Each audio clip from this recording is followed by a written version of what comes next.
Boa noite àqueles que eu ainda não cumprimentei, boa noite a você que nos assiste pela transmissão. Hoje a gente vai estudar mais uma vez Romanos, especificamente no capítulo 12. Eu vou falar praticamente de um versículo só, porque o capítulo é riquíssimo. Eu acho que todos os pregadores dessa série tiveram essa dificuldade, de escolher quais textos falariam de cada capítulo, porque eles são... É uma carta de forma geral muito rica.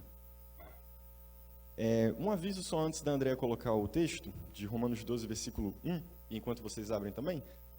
Todas as mensagens estão sendo colocadas no YouTube da igreja, tá? Então, se você quiser ouvir de novo alguma mensagem ou até compartilhar só a mensagem, não necessariamente o culto todo, o YouTube da igreja tem lá, tá? Então, são vídeos de mais ou menos 20, 30 e poucos minutos, geralmente. Não passa muito de 40, não. Porque é só a pregação, não é o culto inteiro, é só a pregação, tá? Então, se você quiser ouvir outra pregação, enfim, a última que saiu, que está lá, é a do pastor Anderson de domingo de manhã, tá? A de domingo à noite ainda não tá lá, mas vai estar até o fim de semana, tá bom? Bom, Romanos 12, versículo 1, diz assim, eu tenho aqui a NVI, mas eu vou ler as duas, se eu não me engano esse é Almeida que está aí na transmissão. Rogo-vos, pois, irmãos, pela compaixão de Deus, que apresenteis os vossos corpos em sacrifício vivo, santo e agradável a Deus, que é o vosso culto racional. Na NVI, ela é um pouquinho diferente, ela começa com portanto. Portanto, irmãos, rogo-lhes, pelas misericórdias de Deus, que se ofereçam em sacrifício vivo, santo e agradável, essa parte é bem parecida, a Deus, este é o culto racional de vocês.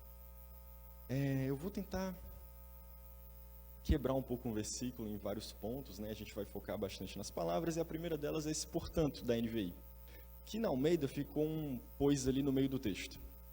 As duas palavras têm a mesma função, elas são conjunções conclusivas, A gente tem que lembrar lá do português, de muito tempo atrás. Qual que é a ideia dessa conjunção conclusiva? Ele está falando, Paulo passou 11 capítulos falando sobre toda a sua, digamos, a sua teologia, sobre todo o seu pensamento a respeito de quem é Deus, quem é o ser humano, o que Deus fez pelo ser humano. Quem são os judeus, quem são os gentios, por que os dois grupos, isso inclui nós, como que seriam os gentios da época, por que a gente precisa de Deus? E o que Deus faz por nós? E aí ele vai falando nesses 11 capítulos, e aí ele termina o capítulo 11 de uma forma muito bonita, numa palavra de louvor, numa palavra de adoração a Deus. E aí ele começa o 12, e aí muda um pouco a chave. Mas ele precisa dos 11 capítulos anteriores. Ele retoma os 11 capítulos, porque sem esses 11 capítulos anteriores, os próximos 12, 13, 14, 15, 16 não fazem muito sentido. Ele precisa retomar todas as ideias que foram apresentadas. Porque sem essas ideias, é impossível ele defender aquilo que ele defende no 12, no 13 e por aí vai. Por isso ele começa com esse portanto. Por isso que lá na Almeida a gente viu, tem também uma conjunção conclusiva ali no meio da frase. Portanto, dado que eu já falei sobre tudo que eu já falei até aqui, então, agora eu vou dar conselhos. Agora eu vou dar ensinamentos sobre a vida cristã. Eu não vou mais necessariamente, Paulo falando, e aqui, Paulo falando na minha, como diz o pastor, dá um desconto, Agora eu não vou mais falar sobre o evangelho em si. Eu vou falar sobre a vida cristã, sobre a postura do cristão dentro da igreja, sobre a postura do cristão na sociedade, sobre o que o cristão deve fazer. Mas lembrem-se, tudo isso tem que estar muito bem alicerçado, baseado, fundamentado nos primeiros 11 capítulos.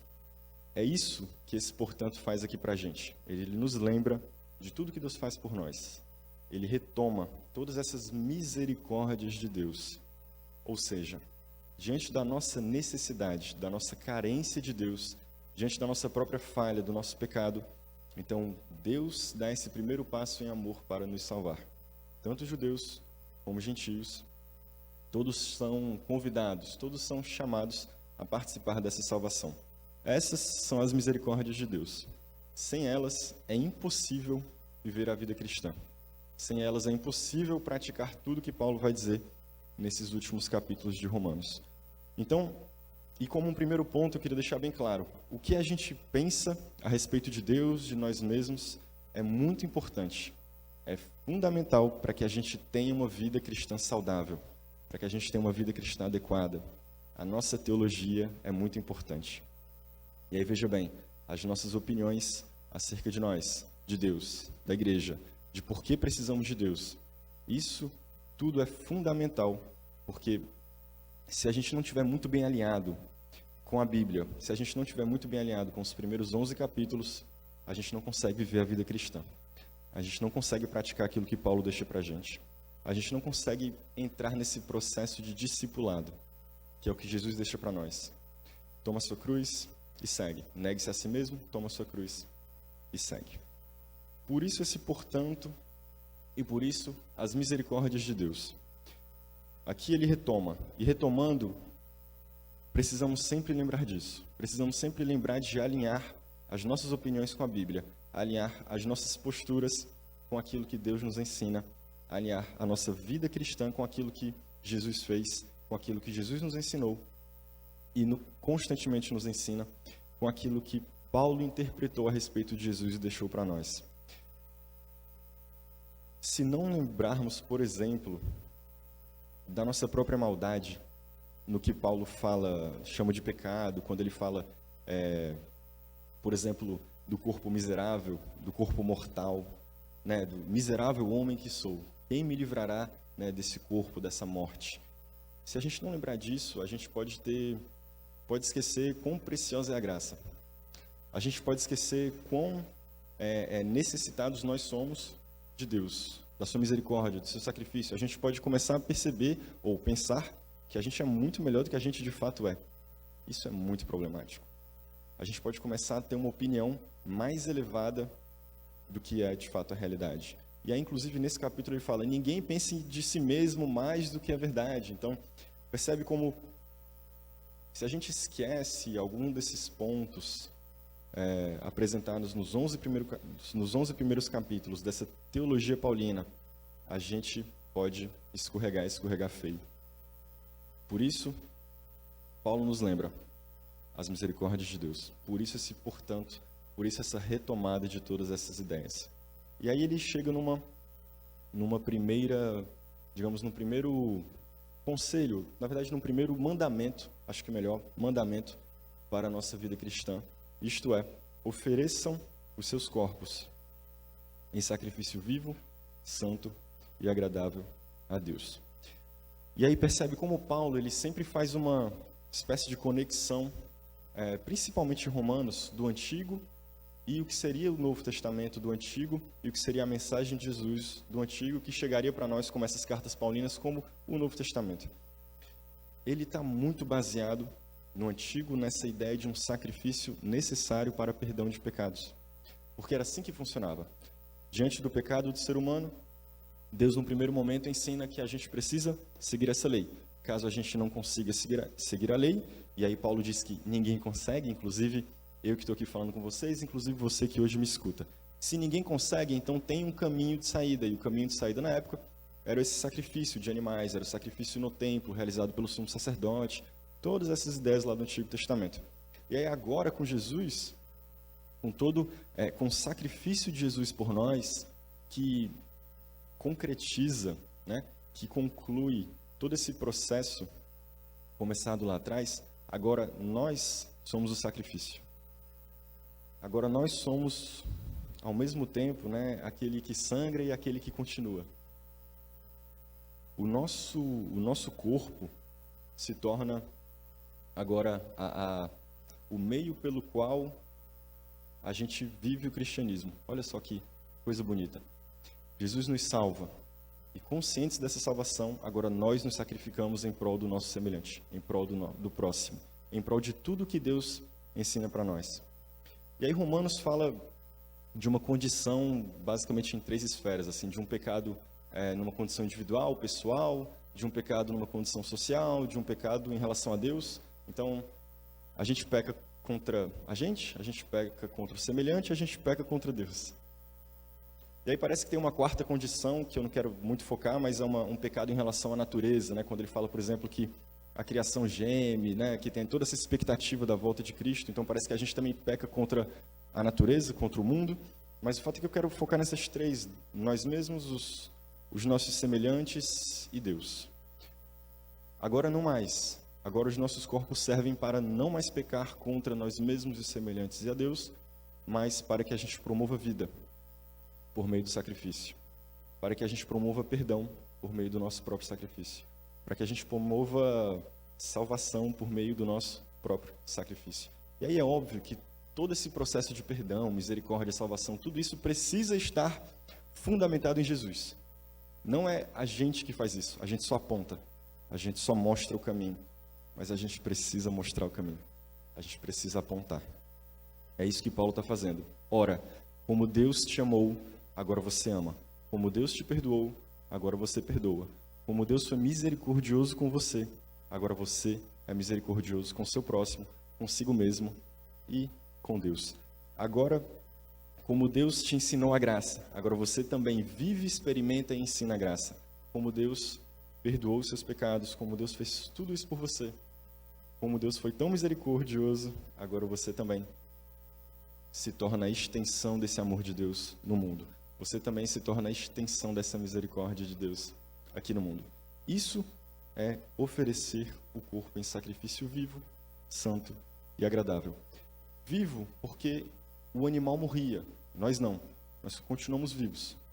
Santo porque a gente se torna agora sem justificado, santificado pelo sacrifício de Jesus. Agradável porque da mesma forma como Deus se agradava do sacrifício do Antigo Testamento, agora Ele se agrada das nossas vidas. E aí detalhe, alguns profetas chegaram a comentar que os sacrifícios não eram mais agradáveis, lá no Antigo Testamento. Em algum momento o povo passa a sacrificar sem que esse sacrifício tivesse lá grande valor. Em algum momento o povo se perde nesses rituais religiosos. E aí os profetas vêm e dizem, esses sacrifícios não são mais agradáveis. A gente não. A gente tem que viver um sacrifício agradável. Como que é viver um sacrifício agradável? É lembrar das misericórdias de Deus. Está tudo muito bem amarrado por Paulo. Se a gente fundamenta a nossa vida nas misericórdias de Deus, aí sim seremos sacrifícios agradáveis. Eu fecho esse versículo com o culto racional. Olha só que interessante. O animal que era usado como sacrifício, o carneiro, o cordeiro, a pomba, os animais, eles não estavam conscientes, porque nenhum animal é consciente de nada, do papel que eles desempenhariam. Percebe? O sacerdote ia pegar o animal, ia fazer o sacrifício e o animal simplesmente ia sofrer aquilo. Ele não estava consciente daquilo, ele não estava pensando, raciocinando a respeito do que ele ia fazer. Ele era só uma espécie de espectador, ele era só alguém que estava ali sofrendo, digamos assim, a ação de outra pessoa. A gente não. A gente tem plena consciência do que a gente tem que fazer.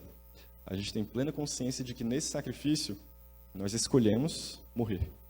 O animal não escolheu morrer, nós sim. Agora sim, conhecendo as misericórdias de Deus, escolhemos morrer. Conhecendo as misericórdias de Deus, escolhemos viver esse culto racional. Por que racional? Porque precisa passar pela nossa escolha, pela nossa cognição, pela nossa lógica. Precisamos pensar a respeito desse culto, escolher esse culto e seguir com esse culto.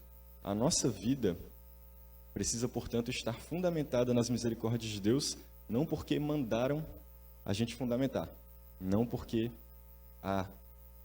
os nossos pais ensinaram assim, não porque o cônjuge ensinou assim, não porque a sociedade me ensinou assim, mas porque eu quero. Eu escolho porque eu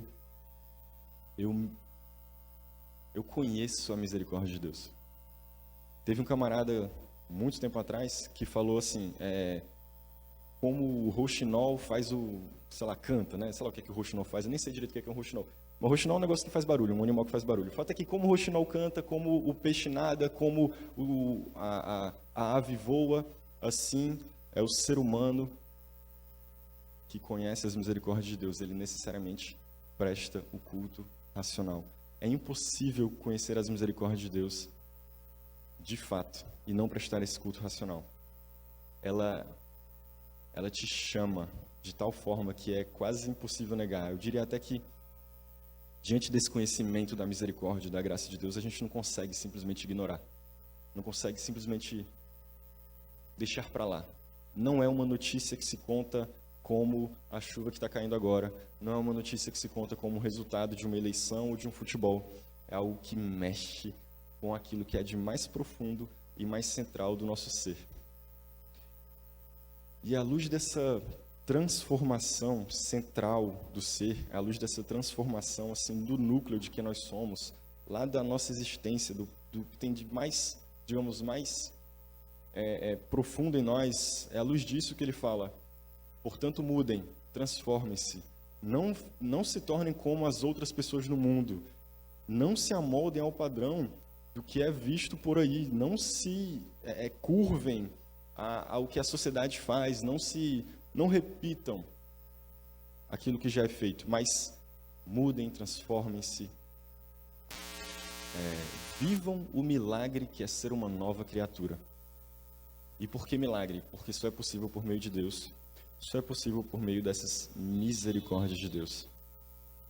Esse é o fundamento de todos os últimos 5 capítulos do livro de Romanos, as misericórdias de Deus, os 11 primeiros capítulos. E aí, no resto desse capítulo, ele fala, ele deixa diversas, digamos, mandamentos, conselhos, enfim, ele deixa uma série de atitudes que a gente deve seguir, tanto no âmbito individual como no âmbito comunitário, digamos assim, na igreja. E aí ele fala, por exemplo, de dons.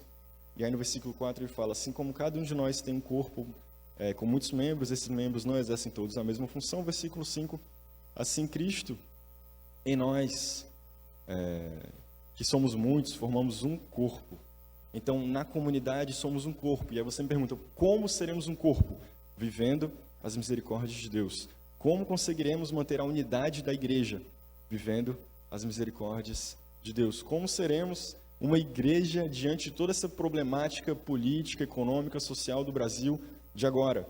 Só se a gente viver sobre as misericórdias de Deus. Somente se a gente assentar a nossa igreja, a nossa vida cristã nas misericórdias de Deus.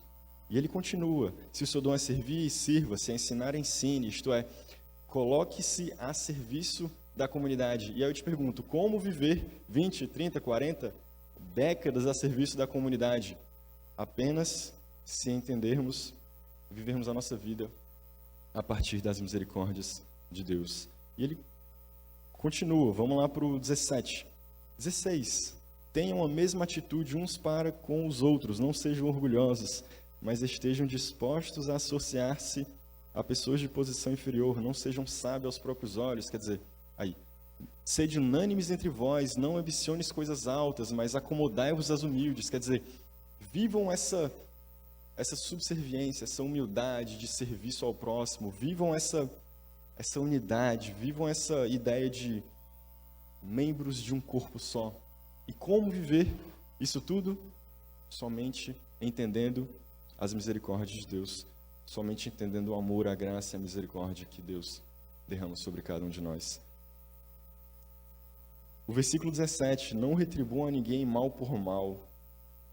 Esse para mim é muito interessante, porque parece que é exatamente o contrário do que a gente é ensinado, ou a gente ouve por aí, ou do que a gente até vê muitas vezes os cristãos fazendo. Quer dizer, ora, se eu sou cristão, então eu sou especial para Deus, e se eu sou especial para Deus, então eu posso, angariar para mim poder, eu posso angariar para mim alguma espécie de autoridade. Na verdade, o que Paulo está fazendo é exatamente o contrário. Não, vocês têm que servir.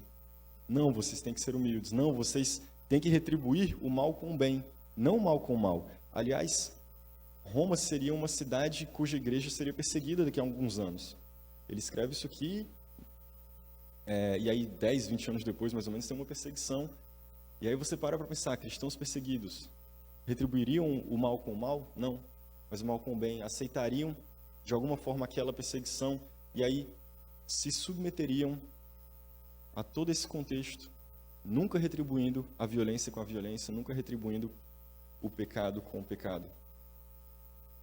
Só é possível retribuir o pecado com a graça se a gente entender as misericórdias de Deus, porque é isso que ele faz. Só é possível retribuir violência com perdão se a gente viver, experimentar, conhecer, relembrar as misericórdias de Deus. É impossível viver a vida cristã longe, afastado ou esquecendo as misericórdias de Deus. Só assim a gente consegue retribuir o mal com o bem. Só assim a gente consegue retribuir a violência com a graça. Só assim a gente consegue retribuir esse projeto de domínio, esse projeto de poder com humildade. E aí ele fecha esse capítulo de uma forma muito bela, trazendo essa dimensão comunitária da vida cristã. Não se deixem vencer pelo mal, mas vençam o mal com o bem. Paulo está assim, plenamente consciente, como Jesus era consciente, de que em algum momento, num futuro que ele não sabe quando é e a gente também não sabe, Deus vai agir. Em algum momento, Deus vai transformar completamente essa realidade. Essa é a nossa esperança. Eu quero terminar com o versículo 12. Alegrem-se na esperança. Sejam pacientes na tribulação, perseverem na oração. Mais um versículo que a gente só consegue viver se a gente entender as misericórdias de Deus. É mais um versículo que a gente só consegue viver se a gente internalizar, sabe, essas misericórdias, se a gente entender plenamente o que Deus fez por nós. Alegrar-se na esperança é entender que muitas vezes o mundo é exatamente isso que a gente está vendo. É problema, é sofrimento, é crise, mas a gente tem a esperança de uma ação divina. Como Jesus era plenamente consciente da ação divina, e por isso ele fala, vocês vão se preocupar? Olha os pássaros, olha os lírios, olha a natureza que não faz nada, mas está aí sempre, né, sendo sustentada por Deus. Isto é, Deus agindo na história, traz o futuro para o presente, e aí nos mostra que a gente pode se alegrar, mesmo em meio à dor, mesmo em meio ao sofrimento. A gente pode se alegrar, porque a gente espera nessa ação divina, muito própria, ainda nas nossas vidas, ainda no presente, ainda hoje. Sejam pacientes na tribulação, porque a gente sabe que a tribulação passa, o sofrimento passa, a esperança não, essa fica. A esperança, a confiança que a gente tem em Deus, essa vai durar para sempre. Portanto, perseverem na oração. Só é possível se alegrar, só é possível ser paciente, só é possível perseverar se entendermos as misericórdias de Deus. Essas mesmas que fazem Paulo louvar a Deus no capítulo 11, falando, ó profundidade das riquezas, tanto da sabedoria como do conhecimento de Deus. Quem foi seu conselheiro? Quem lhe deu para que seja retribuído? Isto é, quão mais alto está Deus do que nós? Dele, por ele e para ele são todas as coisas. Inclusive a nossa vida comunitária, inclusive a nossa vida pessoal, inclusive a nossa vida diante de Deus. Tudo precisa ser dele, porque tudo parte das suas misericórdias. Tudo precisa ser para Deus, porque parte das suas misericórdias. A gente precisa sempre lembrar, diz o capítulo 12 de Romanos, das misericórdias de Deus. E é somente lembrando e vivendo as misericórdias de Deus que conseguiremos seguir o desafio da vida cristã, que a gente consegue viver, de fato, a alegria, a perseverança, a esperança, retribuir o mal com o bem, perdoar aqueles que de alguma forma nos violentam,